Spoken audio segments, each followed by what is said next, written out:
I've been shaking. I love it when you go crazy. You take all my inhibitions. Baby, there's nothing holding me back. You probably recognize that. Shawn Mendes, his smash hit, Nothing Holding Me Back, a song title that could serve as a slogan for the young Canadian's life and career right now, as he rides a wave of success that seems to continue to grow. But it wasn't that long ago. Mendes was a typical Canadian teenager. He lived in the suburbs with his parents. He was active on social media, which was what first opened the door for him. Now, of course, Mendes is a huge star, and despite being so successful, so young, he is remarkably down to earth. As Tom Power, the host of Q on CBC Radio 1, found out when he sat down with Mendes for a feature interview, here is their conversation. I saw you on a Sunday in a cafe, and all you did was look my way. Shawn Mendes is a homegrown pop sensation. Started to race. Just 19, he already has 3 #1 albums under his belt. This is my first ever come home performance in Pickering. Raised just outside Toronto in Pickering, Ontario, he started out like so many other young artists, singing at home, posting clips of his covers online. Guess it's true, I'm not good at a one-night stand. Yeah.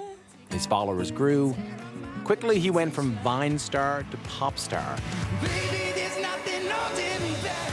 His first 2 albums took him to another level. Now his latest self-titled record has already reached #1 on iTunes in over 80 countries. I met up with Shawn Mendes to talk about his music, but I also met an artist who opened up about a lot more. Cool. Let's go. Shawn Mendes, welcome. Hey, thanks, man. Nice to see you, man. You too. What was the moment that you knew things were going to be different for you? Can you pinpoint a moment where you went, this is not a normal thing to happen to a kid? Yeah. When I came down to Toronto and there was this meetup of Viners, and I came up from the subway station and there was about 300 people who all turned their heads and started chasing me. So chasing you? Literally, they chased me. Sounds scary, can I say that? Terrifying. Yeah. But at the same time, so exciting, being like, this is not normal, you know? People are this excited to see me. That was a big moment. Are there ever moments where you're on Facebook or you're on Instagram or something like that, and you see your friends from Pickering, your friends who you grew up with, and they're having a little bit more of a normal life as a 19-year-old, Yeah. and you go, geez, I'd like to be able to do something like that. No. Yeah, that's pretty good. No. That sounds like gratitude. That's It great, is. yeah. I mean, it's funny. I know there's obviously a lot of sacrifices to be made to do what I do, but then there's millions and millions more things that I get to do that are incredible that I'm sure every 19-year-old in the world would love to do. And it's not hard to forget that for me. I live in a beautiful condo in Toronto at 19 years old. That's pretty good. Yeah. Yeah. And my friends come and see it. You know, it's incredible for them to see, and I'm reminded every day how incredible it is that I get to do this for a living. So I see what you're asking. Yeah, I sometimes want to be able to go to university parties and stuff. Or go to Subway and order a sandwich and not, And, you know? And, you know, the answer to that is just do it still. Mendes may be trying to live the life of a normal 19-year-old, but life is anything but typical. A recent duet with Taylor Swift, carpool karaoke with James Corden.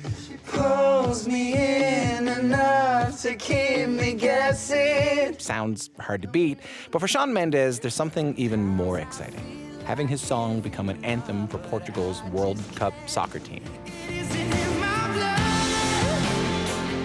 I think that's one of the coolest things ever. Because Yeah. I played soccer for 7 years when I was a kid, and my idol, my hero is Cristiano Ronaldo. Yeah. Had a good game the other day. Oh my God, best game ever. It was amazing. And I'm a serious I can tell. Portugal fan. Yeah, I can tell. So when that was just so insane to me, you know, to be able to sing the anthem for the team. This record is being seen as a change for you. It's being written about as a more quote unquote grown up record. Does it feel that way for you? Yeah, absolutely. I make music for me first and foremost, but I also really love making music for people. Like I love writing a song and watching somebody else really enjoy it, you know? Right. So 50% of it is for me, do I love it? And then 50% of it is will they love it? Yeah. But of that 50%, will they love it? Is there any Doubt that they will love it? Well, sure, go ahead. Yeah, of course. You have no idea if they're gonna love it. You just hope, and then that's why I've been so blown away by the reaction of this album, because I took a chance and I broke through in a couple genres and did a little more R&B, did a little bit more, rock, and people connected with it. They could have easily not connected with it, Do you feel any pressure to follow this stuff up? To follow it up, yeah. To follow up the success you've already had. And I think most artists put more pressure on themselves than anybody else. What does that look like? What does that feel like, that pressure? It's just a nonstop internal battle with yourself. The pressure, one thing that I always think about is pressure creates diamonds.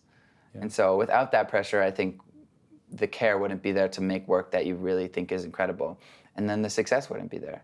So that pressure ultimately creates the success. For some, pressure may create success, and Shawn Mendes has already accomplished a lot in the music world, but he's also been honest and upfront about dealing with anxiety. Help me. It's like the walls are caving in. He's even written about it with his new song, In My Blood. No medicine is strong enough. In My Blood had this other extra layer to it, which was with the concept, which what it was about. Overcoming fears of anxiety, and it, as a songwriter and as a person, that was the most I've ever put into a record, and so that was the thing. And I was definitely really scared because it's had nothing like I've done in the past, Right. I mean, so how are you doing with that right now?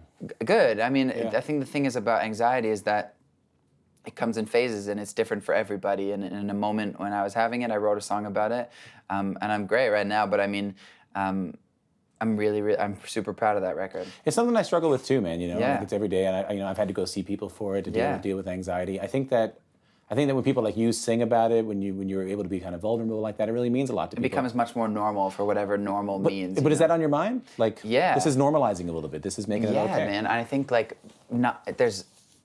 and the only way progression is going to happen is by talking about it and by allowing everybody to talk about it. It just becomes more of a normal thing, and hopefully in 10 years from now, nobody is really worried about it. And hopefully 10 years from now, we have better ways of dealing with it because people talk about it and they don't suppress it, A lot of this record was produced by you and Teddy Geiger, who, while you were recording, came out as transgender. It must have been incredibly powerful to witness. What was it like to be there for her at that time? Teddy and I have been friends for a long time. She wrote Stitches, which was the reason I'm, here today. Yeah. And I heard it on the way here. Yeah. And it's funny, it still plays on the radio.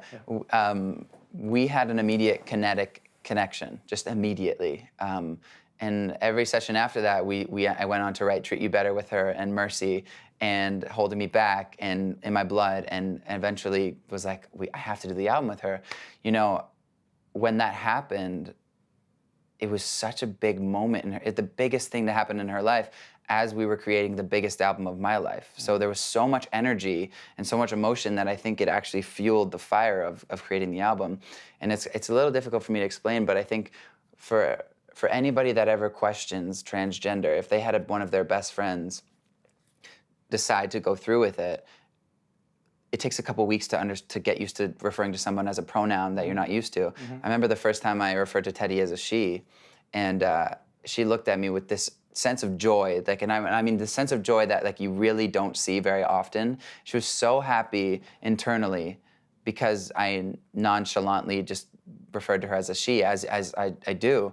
And in that moment, everything was just like, wow, if everybody could see this, there would be no questions anymore.